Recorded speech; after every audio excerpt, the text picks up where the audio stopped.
Hi నమస్తే, నేను మీ journalist రెహమాన్ని.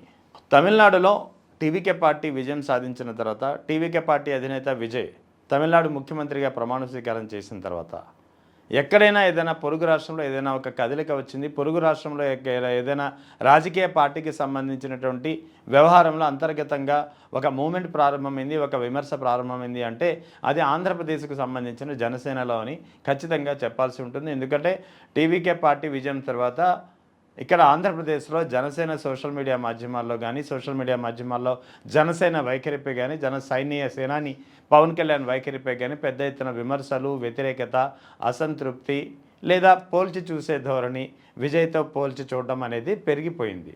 So ఇదంతా ఎందుకు చెప్తున్నానంటే జనసేనాని పవన్ కళ్యాణ్ వాస్తవానికి పార్టీ పెట్టినప్పటి నుంచి ఆయన చాలా ఏమాత్రం సీరియస్గా లేరు. పార్టీ పెట్టే ఎవరైనా సరే ఒక రాజకీయ పార్టీ పెట్టిన తర్వాత ముఖ్యమంత్రి కావాలనో లేదా ప్రజలకు సేవలు చేయాలనో లేదా ఆ పార్టీని అగ్రస్థాయి పార్టీగా తీర్చిదిద్దాలనో ఒక ప్రయత్నం, ఒక ఆకాంక్ష, ఒక కసి కనిపిస్తుంది. కానీ పవన్ కళ్యాణ్కు ముందు నుంచి ఆ గోల్ లేనట్లుంది. పవన్ కళ్యాణ్కు ముందు నుంచి ఆ కోరిక లేనట్టుంది. పవన్ కళ్యాణ్ ఏ సామాజిక వర్గం ఓట్లపై ఆధారపడి పార్టీ పెట్టి రాజకీయంగా ఎదుగుదామని అనుకున్నారో ఆ సామాజిక వర్గంలో మాత్రం పవన్ కళ్యాణ్ కానీ లేదా ఒక కాపు సామాజిక వర్గం నుంచి కానీ ఒక బలమైన వ్యక్తి ముఖ్యమంత్రిగా చూడాలనేదే ఆ సామాజిక వర్గంలో బలంగా ఉన్నటువంటి కోరిక చాలా కాలంగా ఉంది. 2009లో ప్రజారాజ్యం స్థాపించినప్పుడు కూడా కాపులు ఆ పార్టీ వెన్నంటి నడవడానికి కారణం కూడా అదే. కాపుల వాస్తవానికి ఆంధ్రప్రదేశ్లో కాపు సామాజిక వర్గం ఓట్లు చాలా కీలకమైనటువంటి పాత్ర పోషిస్తాయనడంలో ఎలాంటి సందేహం లేదు. కానీ ఇక్కడ జనసేన విషయంలో జనసేనాని పవన్ కళ్యాణ్ పార్టీ పెట్టినప్పుడు కూడా కాపులు అదే ఆశించారు. అప్పుడు ప్రజారాజ్యం పార్టీతో చిరంజీవి వల్ల కాలేదు, కనీసం ఇప్పుడు జనసేనాని పవన్ కళ్యాణ్తో అవుతుందని చెప్పి ఆశించినటువంటి పరిస్థితి. కానీ ఇక్కడ జనసేనాని పవన్ కళ్యాణ్లో ఆ సీరియస్నెస్ ఎప్పుడు లేదు. ఎందుకంటే 2014లో పార్టీ పెట్టిన తర్వాత ఆయన పోటీ చేయలేదు. అక్కడ ఒకవేళ పోటీ చేస్తే చంద్రబాబు నాయుడు గెలుస్తాడా లేదా చంద్రబాబు నాయుడు ఓడిపోతాడని అనేది పక్కన పెడితే తాను గనక 2014 ఎన్నికల్లో పోటీ చేస్తే వైఎస్ జగన్ గెలిచే అవకాశాలు ఉన్నాయని చెప్పి భావించి ఆయన పోటీ చేయకుండా బయట నుంచి తెలుగుదేశం బీజేపీ కూటమికి మద్దతు తెలిపినటువంటి పరిస్థితి.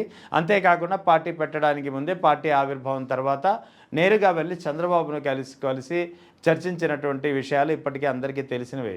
ఇక 2019కి ముందు మళ్ళీ కూటమి నుంచి బయటకు వచ్చేసి అటు బీజేపీని అటు తెలుగుదేశంను విమర్శించారు. 2019లో కనుక తిరిగి కూటమిగా పోటీ చేస్తే ఖచ్చితంగా అది జగన్కు మళ్ళీ లాభిస్తుందనే అంశంతో, ఎందుకంటే 2014 నుంచి 19లో ఉన్నటువంటి తెలుగుదేశం ప్రభుత్వ వ్యతిరేకత చీలి అది తిరిగి జగన్కు ఎక్కడ లాభిస్తుందో అనే అంశంతో తిరిగి ఆ ఎన్నికల్లో మాత్రం విడివిడిగా పోటీ చేయడమే కాకుండా దళిత ఓట్లు చేర్చడానికి మాయావతి జట్టు మాయావతి పార్టీ బీఎస్పీతో జత కట్టినటువంటి పరిస్థితి.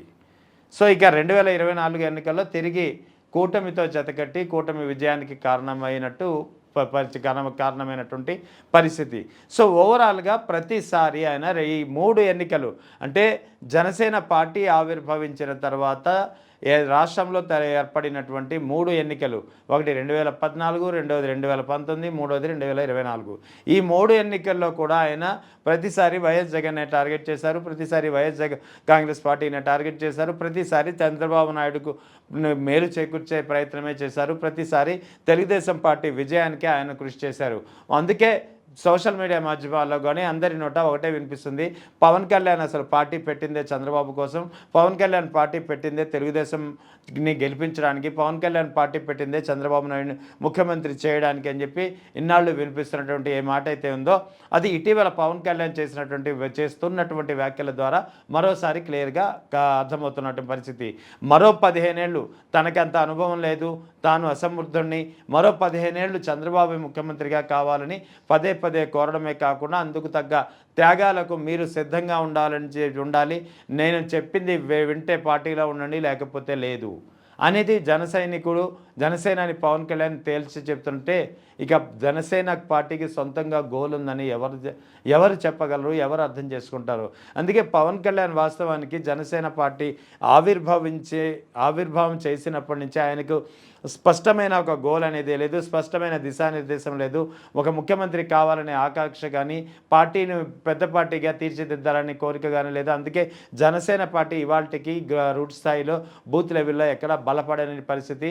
మరో 15 ఏళ్ళు చంద్రబాబు నాయుడిని సీఎంగా చేయాలంటే పదే పదే కోరుతున్నటువంటి పరిస్థితి. సో ఈ మూడు ఎన్నికల పర్యాయంలో జనసేనాని వైఖరి చూసినటువంటి కాపు సామాజిక వర్గం కానీ, జన సైనికులు కానీ, లేదా పవన్ కళ్యాణ్ అభిమానులు కానీ ఒక వ్యతిరేకత, ఒక అసంతృప్తి వ్యక్తమవుతుంది.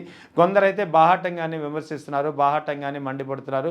మరికొందరు లోలోనం అంతర్మదనంగా ఆవేదన చెందుతున్నటువంటి పరిస్థితి.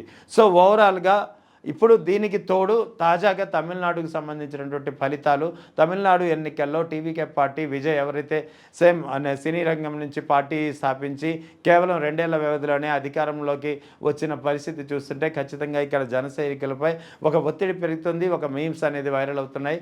పవన్ కళ్యాణ్తో పోల్చి చూస్తున్నటువంటి పరిస్థితి, అక్కడ విజయ్తో పవన్ కళ్యాణ్ను పోల్చి చూస్తూ విజయ్కు ఉన్నటువంటి అవగాహన, విజయ్ చేసినటువంటి పని పవన్ కళ్యాణ్ తమ నాయకుడు ఎందుకు చేయలేకపోయాడా అనే ఒక వాదన గట్టిగా వినిపిస్తున్నారు. బాహాటంగా కొందరు విమర్శిస్తుంటే అంతర్గతంగా కొందరు మదన పడుతున్నటువంటి పరిస్థితి. సో ఓవరాల్గా జనసేన విషయంలో ముందు నుంచి ఆయనకి ఒక స్పష్టమైన విధానం లేదు, స్పష్టమైన ఒక లక్ష్యం లేదు. కాబట్టే జనసేన పార్టీ పరిస్థితి ఇవాళకి ఇలా ఉంది. ఇదే పరిస్థితి ఇలాగే కొనసాగితే కాపు సామాజిక వర్గం అయితే 2024 ఎన్నికల్లో బలంగా కూటమి వెంట కానీ, జనసేన వెంట కానీ, పవన్ కళ్యాణ్ చెప్పినట్టు కానీ నడిచారో ఆ వైఖరిక ఉండకపోవచ్చు. ఆ కాపుల్లో ఇప్పుడు చీలిక ఖచ్చితంగా వస్తుంది. కాపులో రెండవ ప్రత్యామ్నాయం కోసం ఆలోచించే పరిస్థితి ఉంది అనేది ఖచ్చితంగా తెలుస్తుంది. సో ఓవరాల్గా జనసేనాని తన సెల్ఫ్ గోల్, ఒక స్పష్టమైన గోల్ లేకుండా తన సెల్ఫ్ గోల్ తానే వేసుకుంటున్నారనే వాదన. అందుకే ఇప్పుడు తాజాగా తమిళనాడు ఎన్నికల తర్వాత క్రమక్రమంగా ఆ వాదన మళ్ళీ మరోసారి బలపడుతోంది.